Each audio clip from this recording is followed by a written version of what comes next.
दोस्तों 30 अप्रैल 2014 इंटरनेट पर एक ऐसी फाइल लीक होती है जो पेंटागन के यूएस स्ट्रेटेजिक कमांड AKA स्टार्टकॉम से आई थी। इस फाइल का टाइटल था कॉनप्लान 8888-11 काउंटर ज़ॉम्बी डोमिनेंस। जब पहली बार लोगों ने इसे देखा तो सबने इसे एक मजाक समझा। ये ज़ॉम्बी प्लान है या पेंटागन का कोई एरिया 51 जैसा ही मजाक। लोगों को लगा कि शायद किसी इंटर्न की जोक है, लेकिन जब बड़े बड़े न्यूज आउटलेट्स जैसे CNN, BBS और अल जजीरा ने इन्वेस्टिगेट किया तो पेंटागन ने ऑफिशियली एडमिट किया कि हाँ, ये डॉक्यूमेंट असली है। डॉक्यूमेंट 31 पेजेस की डिटेल मिलिट्री स्ट्रेटेजी थी, जिसमें बताया गया था कि अगर अनडेड लाइक ए ज़ॉम्बी धरती पर कब्जा कर लेता है तो यूएस आर्मी कैसे उन्हें मिटा देगी।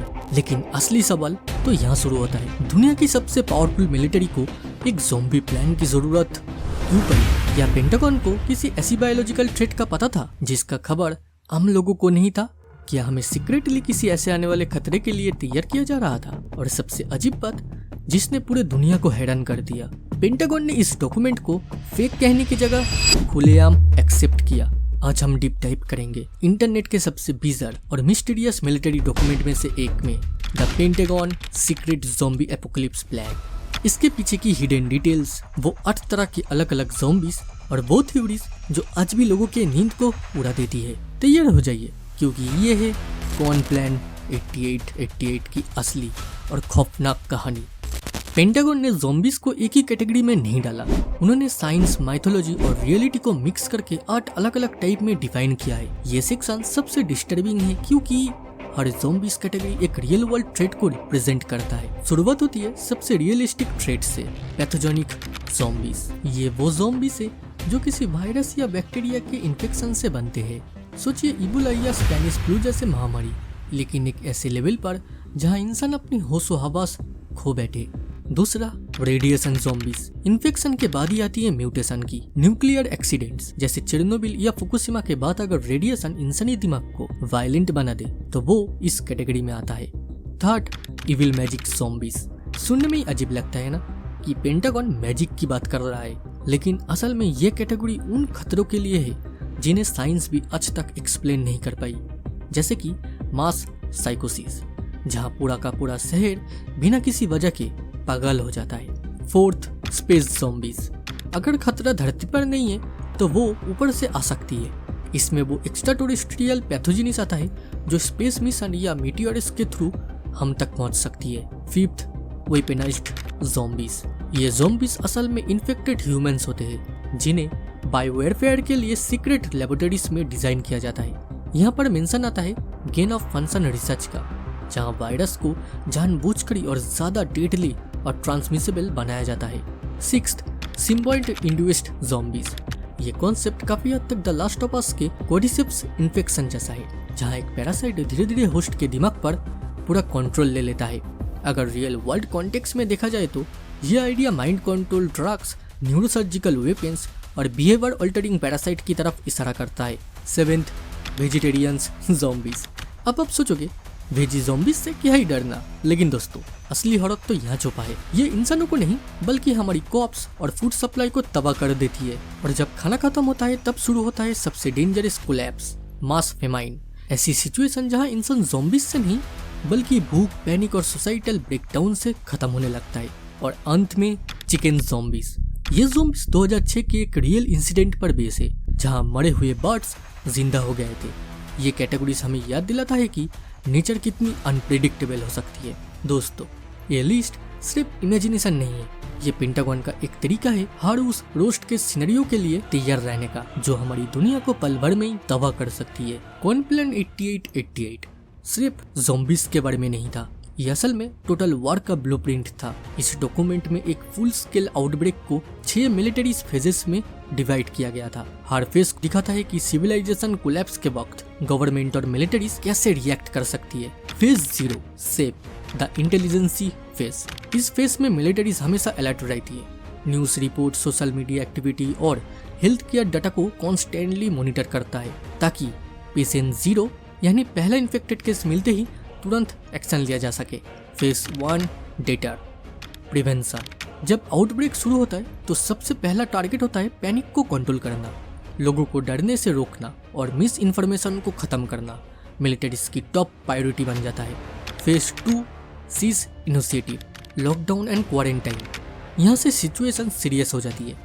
मिलिट्रीज धीरे धीरे पूरे कंट्रोल अपने हाथ में ले लेता है। बॉर्डर्स सील कर दिया जाता है, सिटीज क्वारंटाइन कर दिया जाता है और सेफ जोन्स स्टैब्लिश किया जाता है। डॉक्यूमेंट में मेंशन है कि इन्फेक्शन को रोकने के लिए मिलिट्रीज को फोर्स को यूज करने की परमिशन भी दी जा सकती है। फेज 3 डोमिनेट या ओपन वॉर, ये सबसे वायलेंट और डिस्ट्रक्टिव फेज होता है। मिलिट्री अपने फुल वेपन्स आर्सेनल यूज करती है आउटब्रेक सेंटर्स को कम्प्लीटली एलिमिनेट करने के लिए। डॉक्यूमेंट्स में नो मर्सी और टोटल एलिमिनेशन जैसे एग्रेसिव टर्म्स को यूज किया गया है, जो दिखाता है कि सर्वाइवल के लिए कितनी एक्सट्रीम मेजर्स ली जा सकती है। फेज 4 स्टेबलाइज द आफ्टरमैथ, जब मेजर थ्रेट्स खत्म हो जाता है तब फोकस शिफ्ट होता है सर्वाइवर्स को बचाने पर। मिलिट्रीज फूड सप्लाई रिस्टोर करती है, मेडिसिन डिस्ट्रीब्यूट करती है और लॉ एंड ऑर्डर्स को वापस स्टेब्लिश करने की कोशिश करती है। फेज 5 रिस्टोर सिविल अथॉरिटी यानी रिबिल्डिंग सिविलाइजेशन। और फाइनली जब सिचुएशन स्टेबल हो जाती है, मिलिट्री अपनी पावर धीरे धीरे सिविलियन गवर्नमेंट को वापस दे देती है। लेकिन यहाँ सबसे बड़ा सवाल शुरू होता है, क्या एक बड़ा कोलैप्स के बाद दुनिया कभी पहले जैसी बन पाएगी? बहुत से एक्सपर्ट्स और कॉन्स्पिरेसी थ्योरीज की मानना है कि ज़ॉम्बीज सिर्फ एक कोड वर्ड है। सच्चाई तो और ही कुछ है। अगर मिलिट्री किसी प्लान में लिखती है कि हम अमेरिकन सिटीजन पर गोली चलाएंगे, अगर उन्होंने दंगा किया तो देश में रिविलियन हो जाता, लेकिन अमेरिकन सिटीजन के जगह हम ज़ॉम्बीज को न्यूट्रलाइज करेंगे लिखे तो कोई बुरा नहीं मानेगा। The theory of mass civil unrest, इसमें तो कुछ लोग एक और डिस्टर्बिंग थ्योरीज कहता है। उनका मानना है कि असली डेंजर्स ज़ॉम्बीज नहीं बल्कि ह्यूमंस खुद है। जब सोसाइटी कोलैप्स होने लगती है, खाना खत्म हो जाता है, इंटरनेट शट डाउन हो जाता है, बिजली चली जाती है और लॉ एंड ऑर्डर्स टूटने लगती है, तब लोग धीरे धीरे ज़ॉम्बीज की तरह बिहेव करना चालू कर देता है। सर्वाइवल के लिए वो सप्लाईज फूड और सेफ्टी के लिए एक दूसरे पर ही हमला कर देता है। इसी वजह से कई एक्सपर्ट का मानना है कि कॉन्प्लान 88 सिर्फ फिक्शनल ज़ॉम्बीज के लिए नहीं बल्कि टोटल सोसाइटल कोलैप्स जैसे सिनेरियोस के लिए भी एक प्रिपरेशन मॉडल था। एक ऐसी सिचुएशन जहां पुलिस सिस्टम फेल हो चुका हो, कोर्ट्स बंद पड़े हो, गवर्नमेंट कंट्रोल को खो चुका हो और सोसाइटी में सिर्फ एक ही रूल बचा हो, माइट इज राइट, यानी जिसकी ताकत उसका कंट्रोल। कोविड-19 ने दिखा दिया कि हम कितने कमजोर हैं। एक छोटा सा वायरस हमारी मॉडर्न टेक्नोलॉजीज और इकोनॉमी को रोक सकता है। कॉन्प्लान 8888 हमें दिखाता है कि पेंटागन अनथिंकिंग के लिए तैयार रहता है। उन्हें पता है कि हमारी supply chain just in time model पे चलती है। अगर ट्रांसपोर्ट 3 दिन के लिए भी बंद पड़ जाए ना, तो शहरों में दंगे शुरू हो जाएंगे। डॉक्यूमेंट में हिडन डिटेल्स बताती है कि मिलिट्री का असली डर ज़ॉम्बीज नहीं है बल्कि ह्यूमन पैनिक है। एस वी नो, इंसान डर में ज़ॉम्बीज से ज्यादा खतरनाक बन सकता है। तो क्या कॉन्प्लान 8888 सिर्फ एक मजाक था? पेंटागन के जूनियर्स ऑफिसर्स का क्या एक एक्सरसाइज था ये, या फिर हमें उस सच्चाई का एक ग्लिम्स मिल रहा है जो पर्दे के पीछे छुपी है? ज़ॉम्बीज शायद कभी रियल ना होंगे, लेकिन केओस हमेशा रियल होता है। कॉन्प्लान 8888 एक वार्निंग है कि सिविलाइजेशन एक फ्रेगिल कांच की तरह है जो एक झटके में टूट सकती है, और उस दिन जब सिस्टम फेल होगा तो शायद हमारा पास सिर्फ एक ही डॉक्यूमेंट होगा सर्वाइवल के लिए। आपको क्या लगता है, क्या सरकारों के पास ऐसा और भी सीक्रेट प्लान है? क्या आप इस एपोक्लिप्स के लिए तैयार हो? कमेंट करके जरूर बताइए। दोस्तों, यह था पेंटागन का ज़ॉम्बी प्लान। अगर वीडियो अच्छी लगी तो चैनल को सब्सक्राइब करें और बेल आइकन को दबाइए ताकि आप कोई भी और डीप डाइव को मिस ना करें। तब तक के लिए आप अपने दिमाग को खुला रखें और रियलिटी पर नजर रखिए। मिलते हैं अगले वीडियो में, तब तक स्टे क्यूरियस, स्टे सेफ।